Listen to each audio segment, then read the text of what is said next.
Hi, ako si Bray at kasama natin ngayon si German at ngayong araw tayo ay kakain sa mahal. Tara!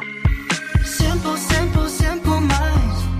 I guess we'll take it one by one, baby, one by one. Just different kinds. We'll try to take it one by one, baby, one by one. Too many problems. Hal, gusto mo lumabas?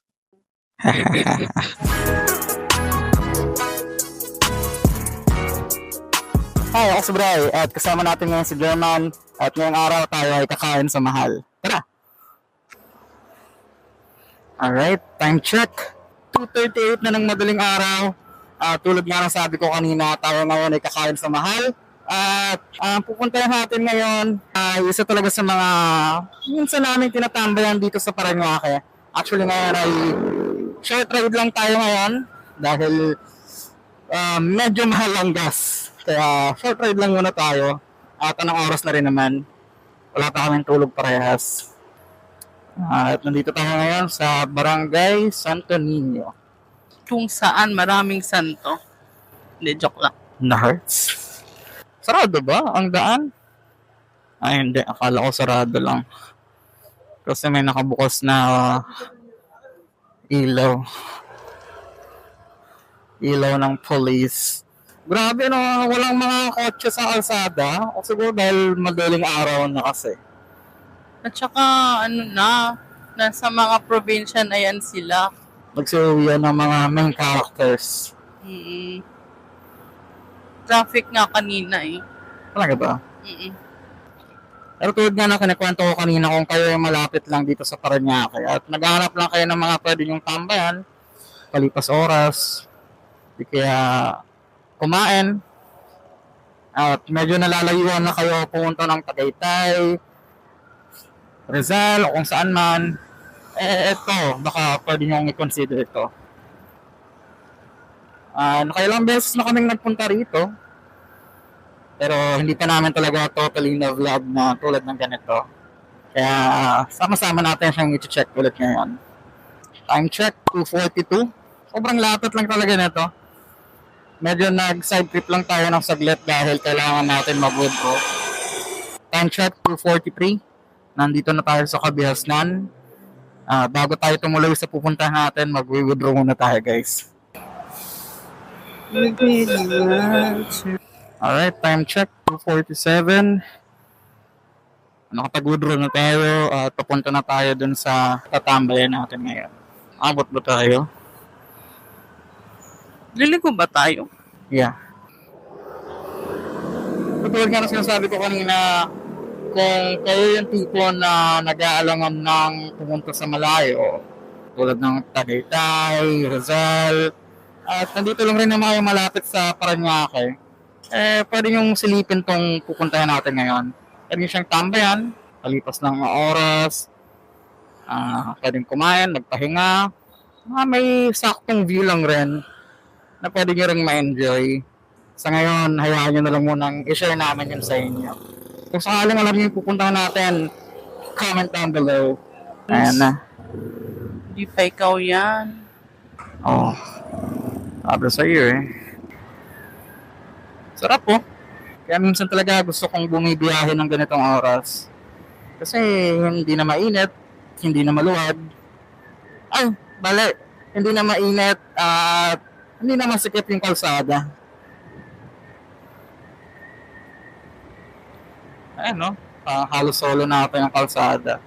Pero syempre kapag ganito kaluwag ng mga kalsada, tamang takbo lang, huwag haharurot talaga. Safety pa rin. Safety pa rin ang dapat unahin. Ito na nga pala yung LRT guys, dito sa Parañaque. Hindi ko lang kung anong stasyon yan, pero LRT yan. Tapos, kakanan tayo dito sa Multinational Avenue. Sana natatandaan ko pa siya kung saan siya mismo. Tapos parang ang tagal na rin mula nung huli pang nakapunta rito eh. Nasa gilid nga pala tayo ng airport guys. Airport pa talaga yan. Yan oo, airport yan. May runway nga eh oh. Oh, ayan no. So, naiya yan. Hindi naman naiya yan eh. Anong effort yan? Ayun, naiya. Basta sa parte ng naiya yan. Tapos pagdating natin dito sa crossing na to, tayo ay kakaliwa.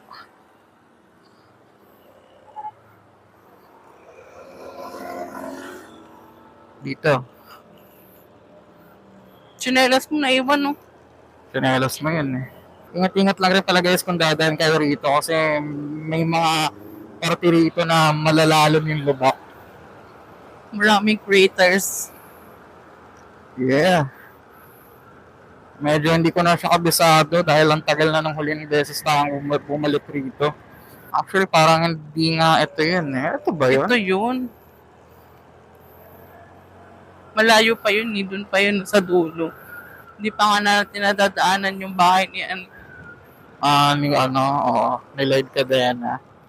Di ba sa kabila yun? Ewan, alamin natin. Hindi ko na rin talaga siya matandaan.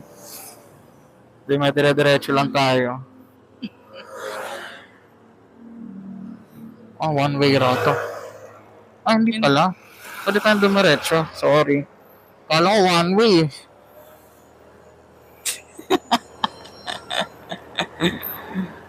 Parang iba na to, Hal. Paano ba to? Sige lang. Hindi. Tama, ito lang. Ito na, oh. Ay, wala na. Hindi na natin nadaanan yung mga bahay. Hindi na maulis na yung mga yun, baliw. Dito ba yun? Hindi dito yun eh. Ito na guys, time check. 2:56, andito na tayo sa mahal. Hanap lang tayo ng parking. Parking na. What should we buy? Ano oras na? Dami pa rin tao. Gusto ko bang coffee? Should I buy coffee? Ikaw. Parang gusto mo. I want coffee.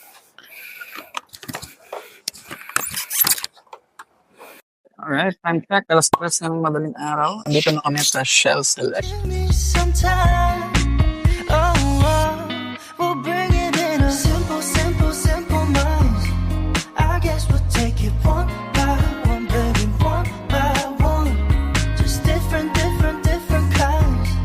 We'll try to take it one by one, baby, one by one.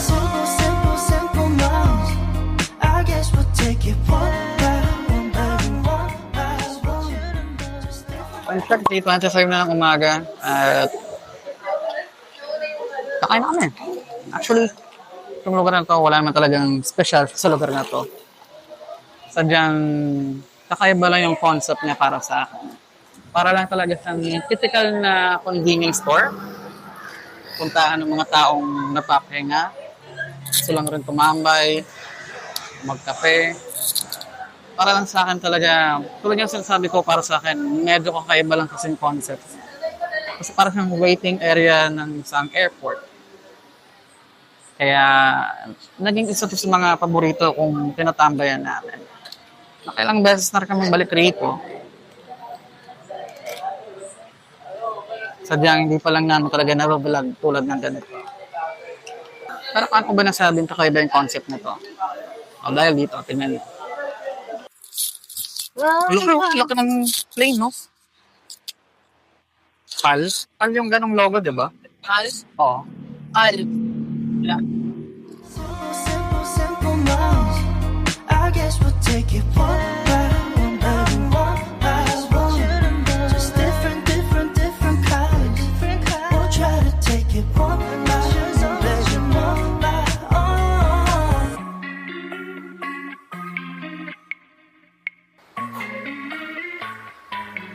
So, pauwi na kami. Kung ito-check niyo tong lugar na to, siguro huwag kayong mag-expect masyado. Dahil para lang talaga siyang Open. normal na convenience store. Alright, time check. 5:20 na ng umaga. At tayo ay pauwi na.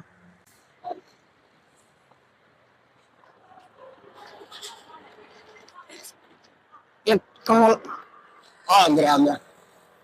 Buti na tayo. Sorry. Nawala ako sa focus din dahil sa lubak.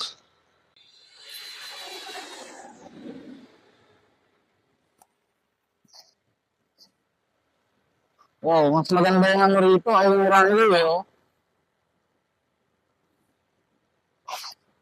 Parang nasa ilalim lang tayo ng aeroplano talaga. So, kung dadaan kayo rito, at medyo madilim pa, medyo ingat-ingat na lang talaga dahil kita nyo naman ang lalalim ng lubak kanina. Lalo na kung hindi nyo pa kabisado yung daan, baka mahirap na, di ba? Alright, time check. 5:26 na lang umaga. At nandito na ulit tayo sa Santo Niño. Dami ng mga papasok. Pero ngayon, tayo ay walang pasok. Sana all! Kaya tayo ay nakalabas ngayon. Ano naman ngayon? Huwebes ng umaga? Yeah, Huwebes na ng umaga. Pagkatapos ng ilang buwan, ngayon lang ulit ako nakapag-leave. Salamat naman. Yes po, tayo po ay may day job. Day job pa rin ba? Kahit panggabi ako. Pwede ba ilayo mo sa akin to? Ayoko makita ito. Maita ulo ko. Alright, 5:38. Nasa Donggala na ulit tayo. Malapit na tayong makauwi.